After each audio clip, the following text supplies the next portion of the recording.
आज की क्लास में फिर मैं आप लोगों के साथ डिस्कस करने वाला हूँ कुछ न्यू फेनोमेना के बारे में जो कि लाइट से रिलेटेड है। सबसे पहले आज का मेरा फर्स्ट कंसेप्ट जो है वो है मेरा एटमॉस्फेरिक रिफ्रैक्शन के बारे में कि एटमॉस्फेरिक रिफ्रैक्शन क्या होती है। इसके बारे में हम लोगों को काफी डिटेल में डिस्कस करना, देखिएगा।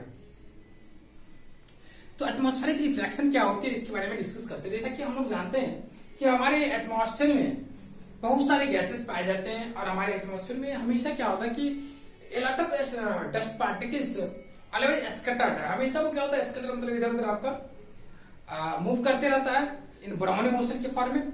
तो यहाँ पे क्या होता है कि ये जो डस्ट पार्टिकल्स हो गए, बहुत सारे गैसेस हो गए, डेफिनेटली इसकी वजह से क्या होता है कि हमारे एटमॉस्फेयर की डेंसिटी जो होती है ना अप डाउन करती रहती है। और डेंसिटी अप डाउन करने की वजह से क्या होता है कि जब इसकी मास डेंसिटी डिफरेंस होगी तो डेफिनेटली रूप से velocity of light will be different. तो हर जगह पे वेलोसिटी ऑफ लाइट वेरी करती है, बट ये वेरिएशन जो है वेलोसिटी ऑफ लाइट इतनी कम होती है कि हम लोग इसको इग्नोर करके चलते हैं। बट रियल में कुछ ना कुछ तो डेविएशन होती है, चाहे आपका क्या कहें सेंटीमीटर में ही जाए या आपको नैनोमीटर में ही जाए, बट कुछ ना कुछ तो डेविएशन होती है। तो ये जो डेविएशन होती है ना इसके बारे में ही हम लोगों को पढ़ना है। होता क्या है कि जैसे हम लोग पढ़ेंगे कि जैसे जैसे हम लोग हाइट में जाते हैं ना वैसे वैसे क्या होता है कि एटमॉस्फेयर की डेंसिटी घटती जाती है, क्योंकि हमारे जो हम लोग जिस एटमॉस्फेयर में रहते हैं यहाँ पे डस्ट पार्टिकल्स हो गए, डिफरेंट टाइप के गैसेस हो गए, सारे हैं। बट जैसे ही एक डेफिनेट हाइट के ऊपर जाओगे तो ये सारे गैसेस मिलना बंद हो जाती है और वहां पे क्या होता है कि वैक्यूम हो जाती है। अगर वैक्यूम हो जाएगी तो वहां पे तो कुछ है नहीं, तो डेफिनेटली रूप से कि without disturbance light travels in that case. But यहाँ पे तो बहुत सारे डिस्टर्बेंस है, जैसे डस्ट पार्टिकल्स हो गए, आपका गैसेस हो गए। तो होता क्या है कि जब लाइट रे मान लिया आपका जो सन होती है, जब ऊपर से सनलाइट आती है इंसिडेंट करती है तो वो शुरू के वैक्यूम में चलती है। जब शुरू में वैक्यूम में चलती है तो विदाउट डेविएशन का वो चलती रहती है। बट जैसे ही हमारे एटमॉस्फेयर में एंटर करती है तो due to dust particles and mixture of gases, कई गैसेस की वजह से क्या होती है उसकी वेलोसिटी में काफी कम आ रही है, मतलब बहुत ही कम का उसमें डिक्रीजिंग होती है। तो वो जो डिक्रीजिंग होती है जिसकी वजह से क्या होता है कि लाइट रे में थोड़ा सा डेविएशन होता है और वही डेविएशन की वजह से हमारे इन्वायरमेंट में कई ऐसे फेनोमेना है जो एग्जिस्ट करते हैं और उसी को हम लोग वो जो फेनोमेना है मतलब वो तो अलग इवेंट्स है, बट ये जो फेनोमेना है इसको हम लोग एटमॉस्फेरिक रिफ्रैक्शन करते हैं। क्योंकि रिफ्रैक्शन का मतलब तो आप लोग जानते ही हैं, बट ये एटमॉस्फेयर इसलिए ऐड कर दिया गया क्योंकि ये स्ट्रक्चर ऑफ एटमॉस्फेयर की वजह से हो रही है, इसलिए हम लोग इसको एटमॉस्फेरिक रिफ्रैक्शन के नाम से कहने का मतलब जानते हैं। बट ये एक्चुअल में जो है ना ये जस्ट लाइक रिफ्रैक्शन, ये नहीं कि कुछ अलग ढंग का रिफ्रैक्शन है, नॉट फॉर ए पर्टिकुलर आपका एटमॉस्फेरिक रिफ्रैक्शन। इसको लोग कभी सेलेसियल रिफ्रैक्शन के नाम से भी जानते हैं कि क्योंकि इसमें मैंने जो होता है आपका सेलेसियल ऑब्जेक्ट जो होता है, सन हो गया, मून हो गया, इसी से रिलेटेड बातें होती रहती है। तो यहाँ पे हम लोगों को जो समझना है ना, यहाँ पे एटमॉस्फेरिक रिफ्रैक्शन का थोड़ा सा डेफिनेशन हम लोग पहले लेते हैं फिर हम लोग आगे बढ़ेंगे। तो लिखते हैं एटमॉस्फेरिक रिफ्रैक्शन। तो इसका होता है क्या करेंगे हम लोग लिखेंगे, since we know that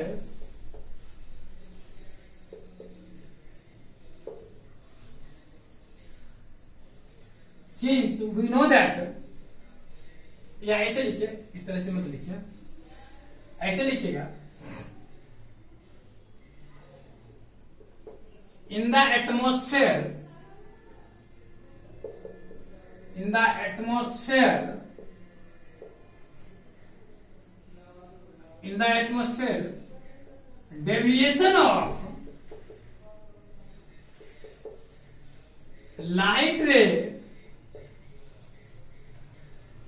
deviation of light ray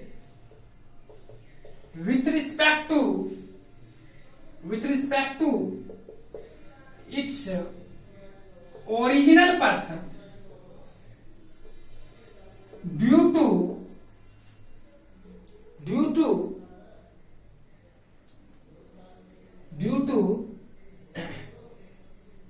density of, या ऐसे लिखिए, due to in the atmosphere deviation of light ray with respect to its original path due to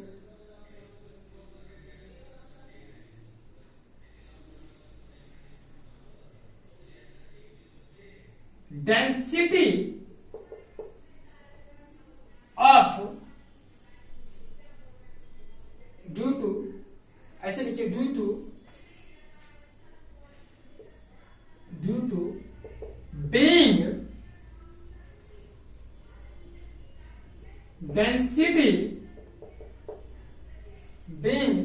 density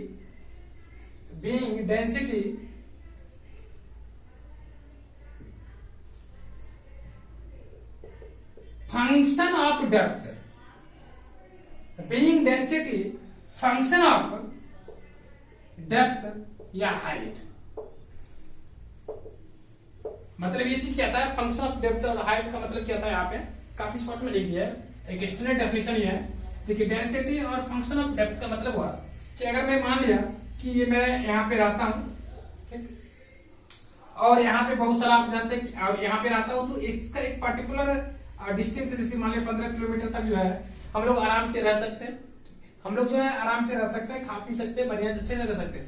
लेकिन इस पर्टिकुलर मतलब इसके ऊपर जाएंगे ना, तो यहाँ पे आपका सब एयर मिलेगा, डस्ट पार्टिकल्स मिलेगा, डिफरेंट टाइप की गैसेस मिलेंगे। लेकिन इसके ऊपर अगर आप चलते हैं तो आपको वैक्यूम मिलेगा। तो अगर वैक्यूम मिलता है तो इस केस में तो हमारा लाइट एकदम विदाउट एनी डिस्टर्बेंस ये ट्रेवल करेगी। लेकिन जैसे ही इस मीडियम में आएगी, हमारे एटमॉस्फेयर में आएगी, तो इस लाइट रे इसको डिस्टर्ब करेगा, ये गैसेस डिस्टर्ब करेगा, ये डस्ट पार्टिकल्स डिफरेंस कहने का मतलब डिस्टर्ब करेगा, जिसकी वजह से क्या होता है, इसके अपने ओरिजिनल पथ में क्या होता है, डेविएशन होती है। और डेविएशन इस तरह से होती है कि डेफिनेटली रूप से आपका रेयर मीडियम है और ये आपका डेंसर है, तो ऑटोमेटिक क्या टुवर्ड्स नॉर्मल ये बेंड कर जाएगा, तो ये टुवर्ड्स नॉर्मल बेंड कर जाता है। तो ये जो डेविएशन ऑफ लाइट रे है, इसी को हम लोग बोलते हैं एटमॉस्फेरिक रिफ्लेक्शन। तो ऐसा नहीं कि एटमॉस्फेरिक रिफ्लेक्शन कुछ अलग चीज है, ये जस्ट लाइक वही रिफ्लेक्शन है जो हम लोग पढ़े, बस ये ड्यू टू एटमॉस्फेयर की वजह से होता है, इसीलिए हम लोग बोलते हैं कि एटमॉस्फेरिक रिफ्लेक्शन कहलाता है। तो in atmosphere deviation of light ray with respect to its original path due to being density function of being density function of depth. तो डेंसिटी को फंक्शन ऑफ डेप्थ होने की वजह से, फंक्शन ऑफ डेप्थ का मतलब ये होता है कि डेंसिटी जो है वो डेप्थ पे डिपेंड करती है, हाइट पे डिपेंड करती है। अगर मैं हाइट जैसे जैसे ऊपर जाऊंगा वैसे वैसे क्या होता है कि उस मीडियम का जो डेंसिटी होता है वो घटते जाता है। फिर उसके बाद जैसे जैसे आप नीचे आओगे, उसकी जो डेंसिटी होती है, ऑप्टिकल डेंसिटी, वो क्या होता है, आपकी बढ़ती जाती है। यही वजह है, यही वजह जो आपका ऊपर में रेयर मीडियम है तो वो विदाउट एनी डिस्टर्बेंस वो ट्रेवल करेगा, लेकिन नीचे में तो आपका डेंसर है।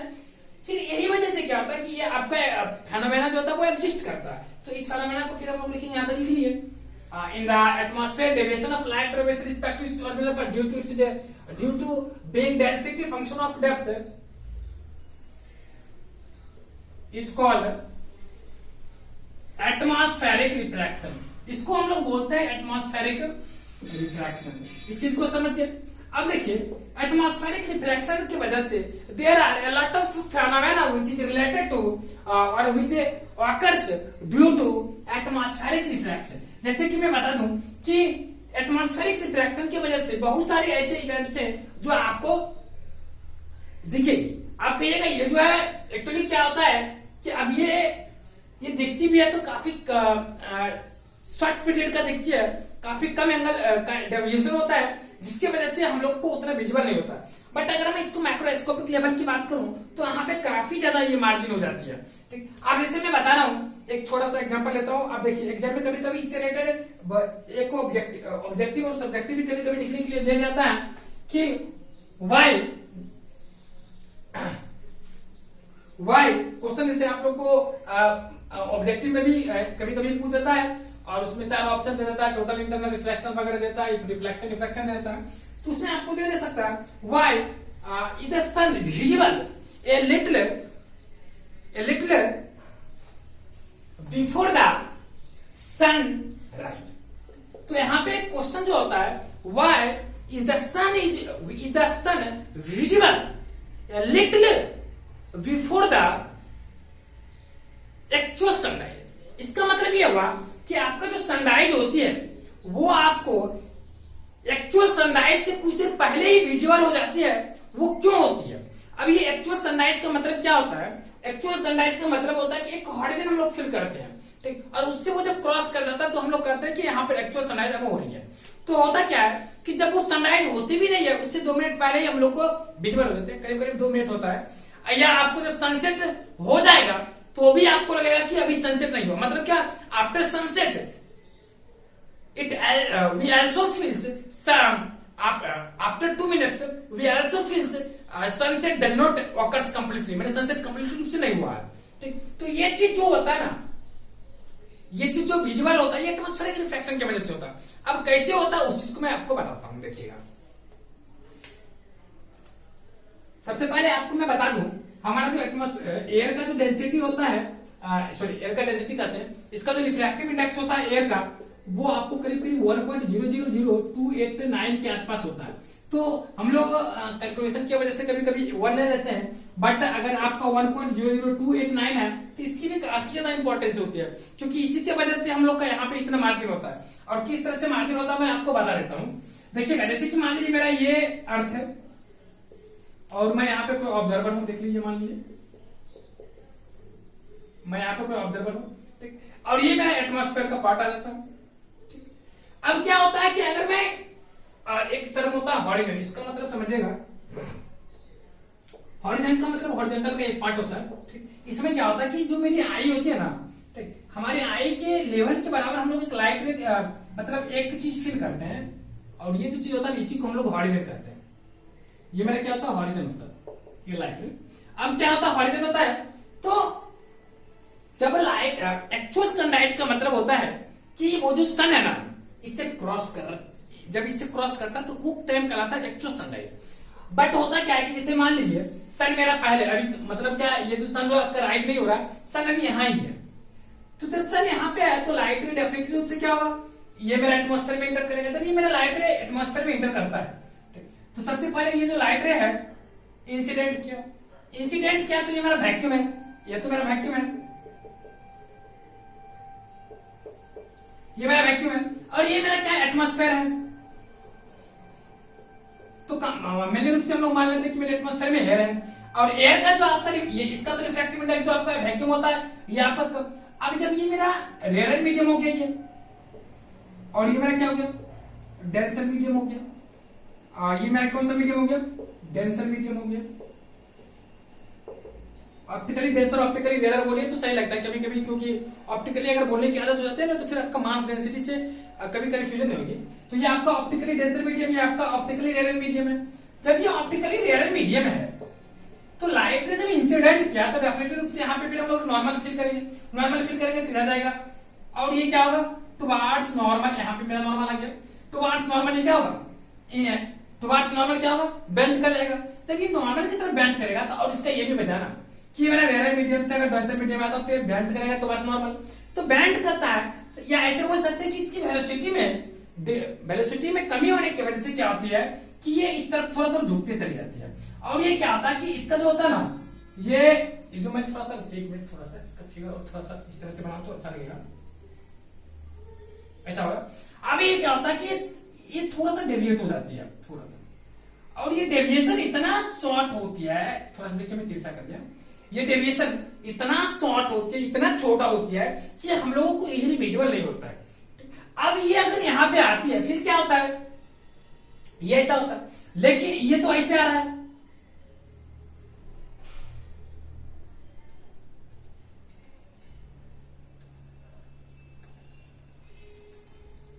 ये बेंड करिए, सॉरी, ये ओ नॉर्मल उल्टा खींचिए, सॉरी,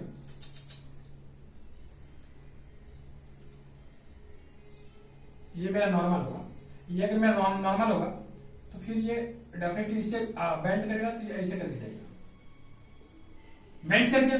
अब देखिए लाइट रे कैसे जा रहा है, ध्यान से देखिएगा आप लोग, थोड़ा इमेज को बनाना अच्छे से, एक मिनट, ब्लू पेन कहां चले गया, देखिए यहाँ पे क्या हुआ कि लाइट रे यहां से ठीक आएगा, लेकिन इसके बाद क्या हुआ कि लाइट रे डेविएट कर गया, क्योंकि मैं नॉर्मल हूं।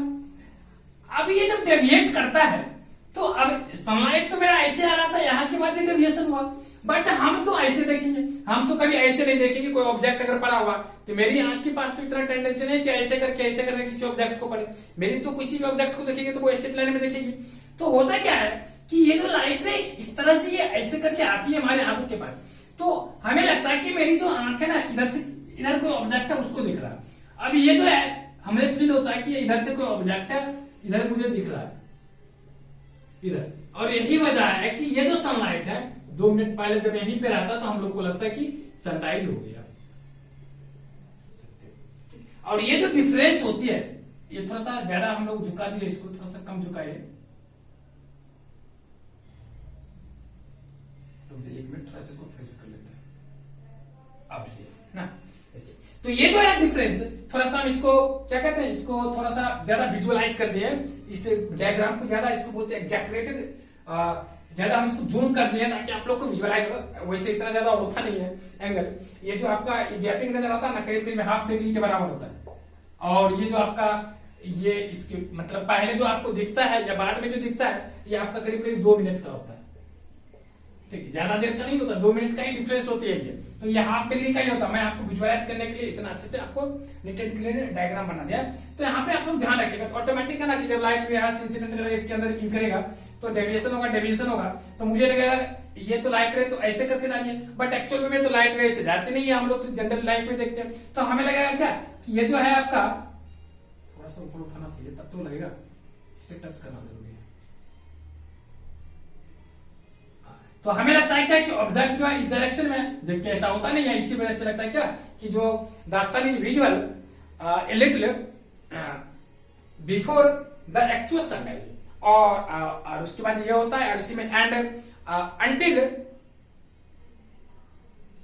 After a little after sunset, और आफ्टर सनसेट के बाद भी वो आपको विजुअल होता है। चलिए, तो ये आपका 2 फेनोमेना था जो बहुत इंपॉर्टेंट था, इस चीज को आप लोग को समझना है। तो वैसे तो बच्चे एग्जाम में 2 नंबर में पूछता है, तो बच्चे आराम से लिख देते हैं कि इसमें अगर क्वेश्चन पूछा तो सिंपली लिख देते हैं ड्यू टू एटमॉस्फेरिक रिफ्रैक्शन। वैसे रिफ्रैक्शन भी लिख करके निकल सकते हो, कोई दिक्कत नहीं है, बट एटमॉस्फेरिक रिफ्रैक्शन लिखने से क्या होता है कि ज्यादा वो एग्जैक्टनेस को रिप्रेजेंट करते हैं, इसलिए आप लोग कोशिश करके एटमॉस्फेरिक रिफ्रैक्शन को वहां पे लिखे तो ज्यादा फायदा होगी।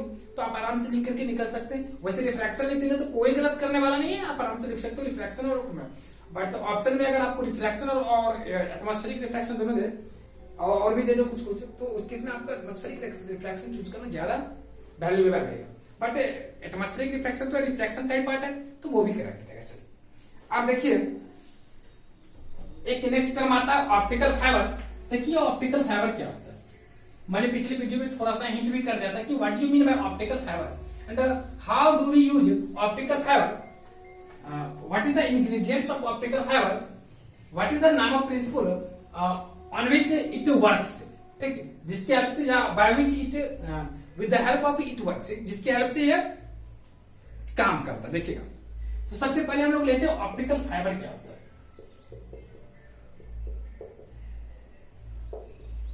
देखिए ऑप्टिकल फाइबर जो होता है ना, ये एक तरह का आपका कोई इंस्ट्रूमेंट को डिवाइस टाइप का होता है, समझ गए। तो हम लोग सबसे पहले लिखते हैं an optical fibre, an optical fibre is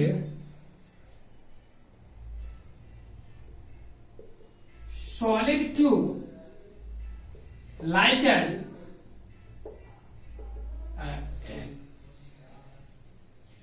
solid thin tube like here. It is covered by material.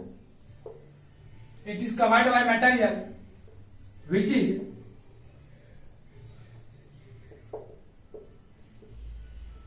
rarer than glass. देखिए होता क्या है, सबसे पहले इसका थोड़ा सा फिगर बना लेते ताकि आपको समझ में आए। ये ऑप्टिकल फाइबर जो होते हैं थिन है, मैंने एकदम पाइप है, जैसे पतली जैसे हम लोग का बाल होता है ना, उस शेप का ये होता है। समझ गए, ये जो मैंने लाइन खींचा ये ऑप्टिकल फाइबर होती है, और इसके ऊपर में आपका थोड़ा सा लेयर वगैरह बना रहता है ग्लास जैसा, इस तरह से बना रहता है। ये ग्लास होता है, यहाँ पे भी आपका क्या होता है, ये ग्लास होता है आपका। अब क्या होता है कि हम लोग यहाँ पे ध्यान दीजिएगा, ये मैंने ऑप्टिकल फाइबर का हम लोग फिगर बना रहे हैं। होता क्या है कि जब लाइट में इंसिडेंट करती है,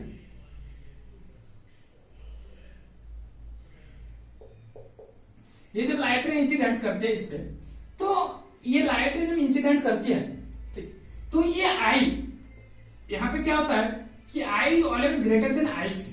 आईसी का मतलब होता है क्रिटिकल एंगल। तो यहाँ पे क्या होता है, देखिएगा, an optical fibre is solid thin tube like here it is covered by material which is rarer than glass. Rarer than glass हम इसलिए लेते हैं क्योंकि मैंने आपको जो क्रिटिकल एंगल की डेफिनेशन बताया था, और कभी कभी एग्जाम में ये भी पूछ जाता है, what is the condition, what is the condition, what is the condition, yeah, what is the name of what is the important condition such that total internal reflection exist। उसमें आपको ये सब इवेंट, वो सारे आपको कंडीशन लिखना पड़ेगा कि सबसे पहले लाइट जो होनी चाहिए वो आपका क्या होना चाहिए, डेंसर मीडियम से रेयर मीडियम में वो ट्रेवल करनी चाहिए, तभी जाकर के तो वो आपका ये इवेंट से एग्जिस्ट करेगा। तो इसलिए हम लोग क्या करते हैं कि ये जो आपका लेते हैं ना, वो रेयर देन ग्लास लेते हैं। रेयर देन ग्लास इसलिए लेते हैं, तब तो लाइट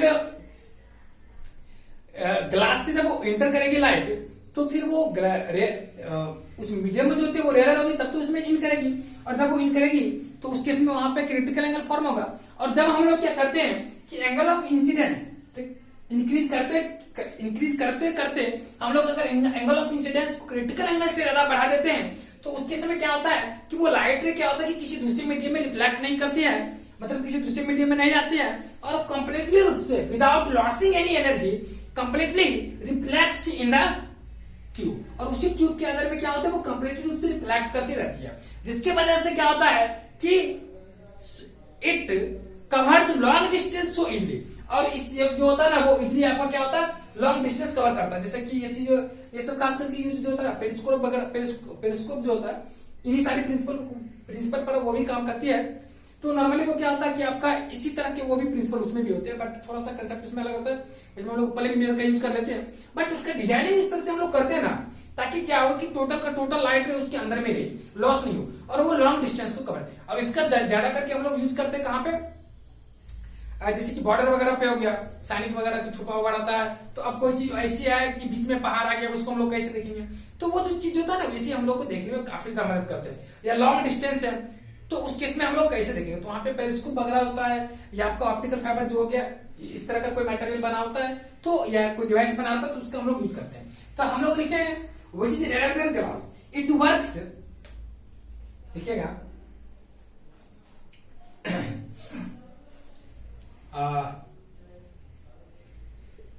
इट वर्क्स, या ऐसे लिखिए, when light ray incident from, when light ray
हाँ, तो मैंने बोला था कि वे light ray incident from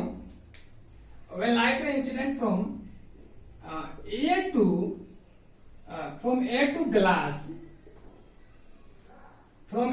glass, well मत लिखिए, ऐसे लिखिए, light ray incident from A to glass and finally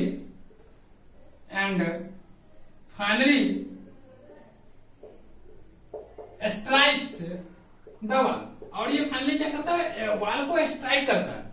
when angle of incidence is greater then critical angle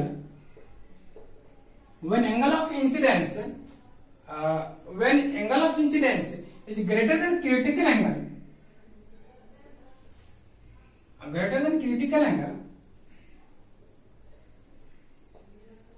light ray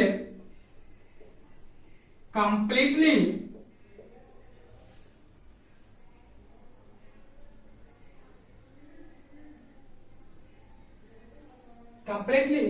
reflects without losing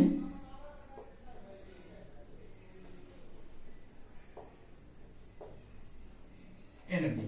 तो ये क्या होता है कि जब ये क्रिटिकल एंगल से जो है यहाँ पे आई ग्रेटर देन आईसी मैंने लिखा, इसका मतलब यही होता है कि when angle of incidence is greater than critical angle, in that case light ray doesn't go other medium और enters in other medium, it completely reflect in same medium, और ये कंप्लीटली रिफ्लेक्ट करती रहती है और ये इसी तरह से चलती रहती है।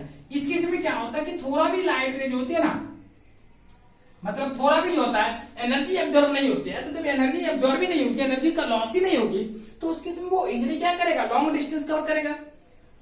लिख दिए, एंड दैट इज, इसकी ब्रैकेट में लिख सकते हैं, दैट इज इट वर्क्स, ऊपर वाला थोड़ा मिटा ले, that is it works on the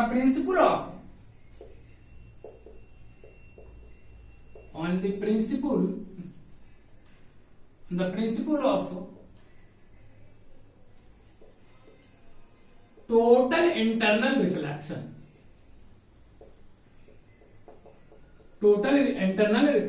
तो ये जो काम करता है टोटल इंटरनल रिफ्लेक्शन के प्रिंसिपल पे काम करता है। It is used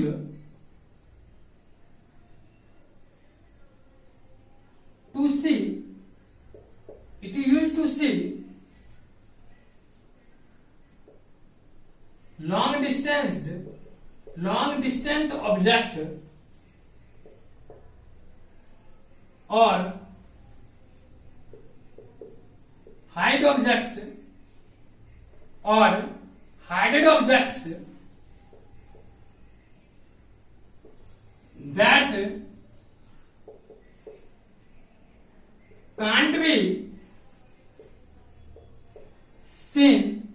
that can't be seen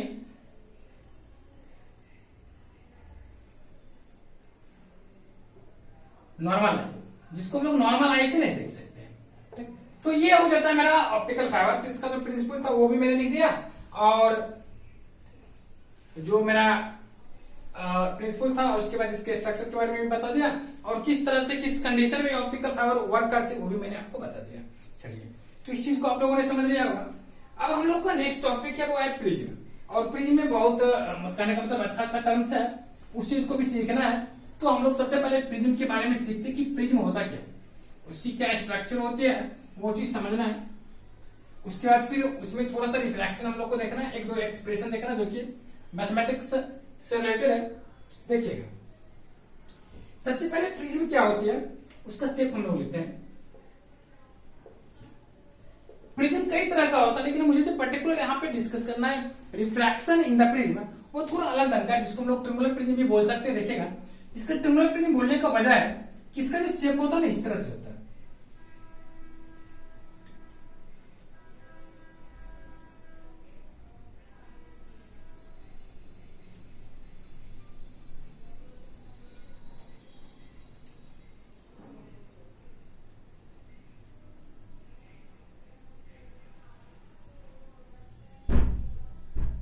ये जो होता है इसका एक्चुअल शेप होता है, किसका, प्रिज्म का जो ये होता है, ये आपका एक्चुअल शेप होता है।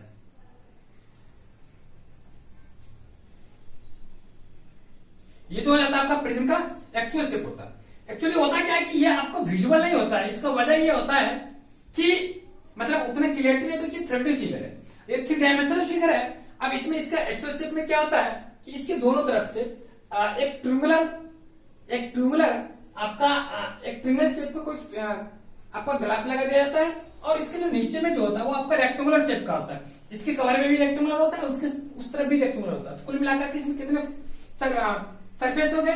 टोटल मिलाकर के आपका इसमें 5 सरफेस हो गए।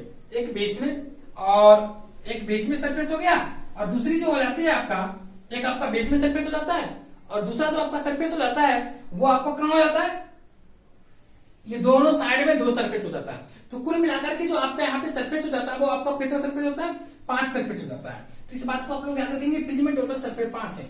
लेकिन हम लोग को यहाँ पे रिफ्रैक्शन शो करना, तो रिफ्रैक्शन शो करने के लिए हम लोग क्या करते हैं, यहाँ पे इन सारे सरफेस तो मुझे कोई जरूरत नहीं होती है, इसलिए हम लोग क्या करते हैं, इन सारे पार्ट को हम लोग मिटा करके केवल फर्स्ट सरफेस को हम लोग शो कर लेते हैं प्रिज्म में। इसलिए हम लोग क्या करते हैं, प्रिज्म बना लेते हैं। तो लोग को लगता है कि ट्यूमुलर है कि प्रिज्म है, वास्तव में प्रिज्म से कुछ अलग है, जो कि मैंने बनाया था।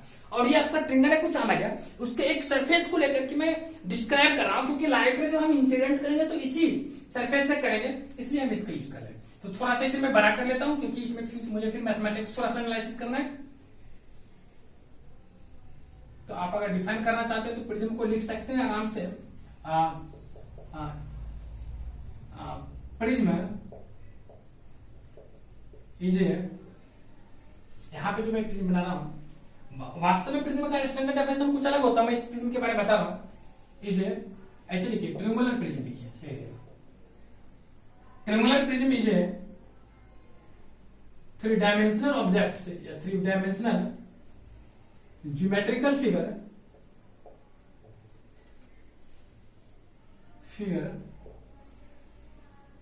having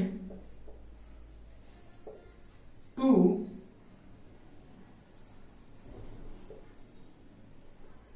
congruent opposite and having 2 congruent opposite surface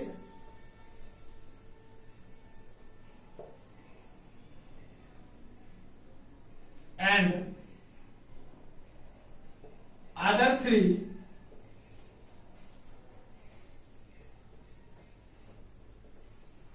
congruent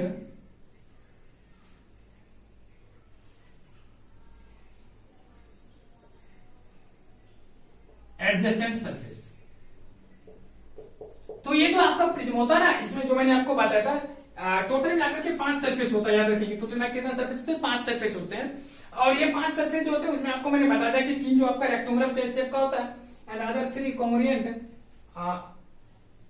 rectangular adjacent surface लिखिएगा। यहाँ पे रेक्टेंगुलर लिख लीजिएगा, यहाँ पे कॉन्ग्रुएंट के बाद लिखिएगा, रुकिए को मिटा देते हैं, कॉन्ग्रुएंट रेक्टेंगुलर एडजेसेंट सरफेस। तो ये तो आपका जो होता है having 2 congruent triangular, having 2 congruent opposite triangular surface, triangular. तो 2 ट्रायंगुलर सरफेस होता है और 3 जो आपका होता है रेक्टेंगुलर सरफेस, और टोटल मिलाकर के 5 सरफेस होता है इस प्रिज्म में, ट्रायंगुलर प्रिज्म में। अब इसकी हम लोग रिफ्रैक्शन की बात करेंगे तो प्रिज्म नॉर्मली ग्लास का बना होता है। अगर नॉर्मली ग्लास का बना होता है तो डेफिनेटली लाइट जब क्या एंटर करेगी तो फ्रॉम एयर टू क्या करेगी, ग्लास में इंसिडेंट करेगी। तो जब एयर आपका रेयर मीडियम हो गया, ग्लास आपका डेंसर मीडियम हो गया, तो डेफिनेटली रूप से due to velocity velocity of light in different medium that exist refraction. तो यहाँ पे रिफ्रैक्शन इवेंट्स क्या होंगे, एग्जिस्ट करेगी, क्योंकि आपका जो ग्लास, ये प्रिज्म एक ग्लास का बना होता है जिसका ऑप्टिकली डेंसर होता है विद रिस्पेक्ट टू एयर के रिस्पेक्ट में। तो यहाँ पे क्या होगा कि डेफिनेटली रूप से क्या होगा, रिफ्रैक्शन एग्जिस्ट करेगी। अगर रिफ्रैक्शन एग्जिस्ट करेगी तो क्या करेंगे, सबसे पहले हम लोग उसका डायग्रामेटिकली स्टडी करते हैं कि when light ray incident from air to the surface of prism, तो जब सरफेस ऑफ प्रिज्म पे इंसिडेंट करेगी तो रिफ्रैक्शन एग्जिस्ट करेगी, और ये रेयर टू डेंसर मीडियम में इंसिडेंट कर रही है। तो इस केस में क्या होगा कि लाइट रे क्या होगा, फिर वही सारी principle, it bends toward the normal, normal की तरफ बेंड कर जाएगा। फिर जब नॉर्मल की तरफ बेंड करेगा तो फिर इसके दूसरे सरफेस पे जाएगा। और इस फिगर में ही हम लोग समझ लेते हैं कि ये मेरा पहला सरफेस है, ये मेरा दूसरा सरफेस है। फिर ये दूसरे सरफेस में जब जाएगा तो वहां पे फिर क्या मिलेगा, फिर एक अलग, तो बीच में जो होगा आपका एयर आ जाएगा, तो एयर आएगा तो बीच में फिर वो स्ट्रेट फॉरवर्ड चलेगा, और फिर क्या होगा कि फिर वो आपको फाइनली दूसरे सरफेस में क्या मिलता है, वो आपका ग्लास मिलता है, जहां पे जो रिफ्लेक्शन होगी वो दूसरे तरफ आपका ग्लास मिलता है, तो जब दूसरे तरफ में आपको फिर ग्लास मिलेगा तो फिर वहां पे रिफ्लेक्शन एग्जिस्ट करेगी, तो उस केस में भी फिर वही बात होती है। तो वहां पे लेकिन क्या होता है कि आपका it goes away from the normal, और नॉर्मल के बाहर जाने, अवे फ्रॉम द नॉर्मल जाने का वजह ये होता है क्योंकि वहां पे क्या होता है कि वो डेंसर मीडियम से रेयर मीडियम में रिफ्रैक्शन होती रहती है, तो उस केस में वो नॉर्मल से दूर चली जाती है। और इसी को मैं थोड़ा सा डायग्रामेटिकली आपको स्टडी कराता हूं, देखिएगा। इसको मिटा लेते पहले। देखिए एक ही पार्ट, ये जो मैं दिखा रहा हूं ना, ये मत सोचना कि आपका ट्रिंगल है, ये आपका एक प्रिज्म है, और ये पहली लाइन जो है ना, ये बता रही है कि मैं प्रिज्म का पहला सरफेस हूं, और ये दूसरी लाइन बता रहा है कि मैं प्रिज्म का दूसरा सरफेस हूं, और ये बीच का जो पार्ट है वो जो आपका रेक्टेंगुलर शेप का सॉलिड जो बनाया हुआ था रेक्टेंगुलर कैप्सूल, उसके बीच का पार्ट है जिसमें एयर रहता है। तो होता क्या है कि इससे मैंने लाइट रे को इंसिडेंट किया, ऐसे इंसिडेंट कर लूं, कोई दिक्कत नहीं होगी।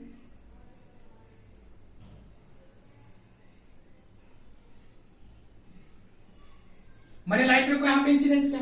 जब मैं लाइट रे को इंसिडेंट किया तो मेरा क्या हुआ, मान लीजिए मेरा एयर है और इसमें मेरा क्या है, ये मेरा जो सरफेस है, ये मेरा ग्लास होता तो यहीं पे रिफ्लेक्शन एग्जिस्ट करेगा। तो जैसे ही मेरे ग्लास के सरफेस पे ही टच करेगा तो ग्लास का कुछ थिकनेस होता है, तो इसकी कुछ थिकनेस होती है तो वहां तक वो रिफ्लेक्शन होगा। तो डेफिनेटली उससे क्या होगा कि यहाँ पे सबसे पहले मैं नॉर्मल फील करेंगे। ये मेरा क्या होगा, इंसिडेंट एंगल, इंसिडेंट रे, ये मेरा एंगल ऑफ इंसिडेंस। अब देखिए इसमें क्या है कि ये मेरा रेडर मीडियम है,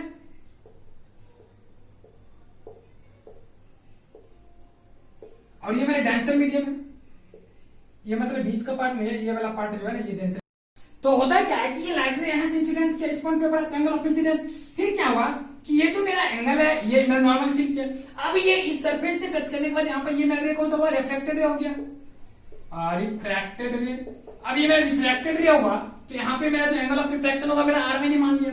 फिर यहाँ पे ये इसको टच करेगा तो फिर यहाँ से क्या होगा आपका, फिर यहाँ पे डेविएशन एग्जिस्ट करेगा। अगर फिर ये डेविएशन एग्जिस्ट करेगा तो फिर क्या होता है कि ये अवे फ्रॉम द नॉर्मल चले जाएगी। तो अवे फ्रॉम द नॉर्मल जाने का वजह क्या है, क्योंकि आपका डेंसर ही रेयर मीडियम, तो ये अवे फ्रॉम द नॉर्मल चले जाएगी, थोड़ा सा इस डायरेक्शन में चली जाती है।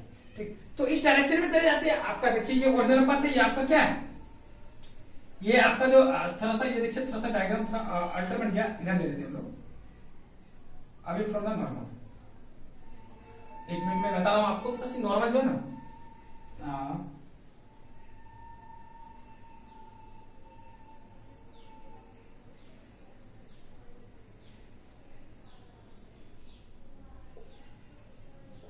अवे फ्रॉम द नॉर्मल जा रही है। तो यहाँ पे आप देख सकते हैं कि ये जो मेरी होती है, ये मेरा आपका फिर यहाँ पे रिफ्लेक्शन हुआ, तो ये जो रिफ्लेक्शन होती है ये आपका रे कहलाता है इमर्जेंट रे, इमर्जेंट रे। और ये मेरा जो होता है आपका क्या होता है, एंगल जो होता है इसको हम लोग इसे डिनोट करते हैं, इसको हम लोग इमर्जेंट एंगल बोलते हैं, इमर्जेंट एंगल बोलते हैं। और ये जो मेरा एंगल होता है इसको हम लोग प्रिज्म एंगल बोलते हैं, ए से डिनोट करते हैं इसको, समझिए। अब इसको अगर हम लोग ए से डिनोट करते हैं तो ये जो आपको मैंने बताया, तो आज की क्लास में हम लोग बस इतना ही तक देखेंगे। फिर हम लोग कल क्लास में जो डिस्कस करेंगे वहां पे डिस्कस करेंगे कि मैथमेटिकली जो रिलेशन है इन सारे एंगल्स के बीच में वो क्या है, उस चीज को शो करेंगे। फिर हम लोग आगे के टॉपिक की तरफ प्रोसीड करेंगे। तो मैंने रूप से जो मेरा था यहाँ पे ये प्रिज्म में जो था मेरा ये इतना ही दूर तक था। फिर मैं उसी में आपको मिनिमम डेविएशन मैक्सिमम मतलब थोड़ा मैथमेटिक्स जो है आपका थोड़ा लंबा चला, उसमें हम लोग डिस्कस करेंगे। तो मैंने रूप से आप लोग आज की क्लास में इतना सीखेंगे कि किस तरह से प्रिज्म में रिफ्रैक्शन होती है, प्रिज्म क्या होती है, उसके बारे में हम लोग सीखेंगे। ऐसे भी पहले टॉपिक में आप लोगों को मैंने एक अच्छा कंसेप्ट बताया था। इतना ही आज की क्लास में। चलिए, थैंक्स ऑल, बाय।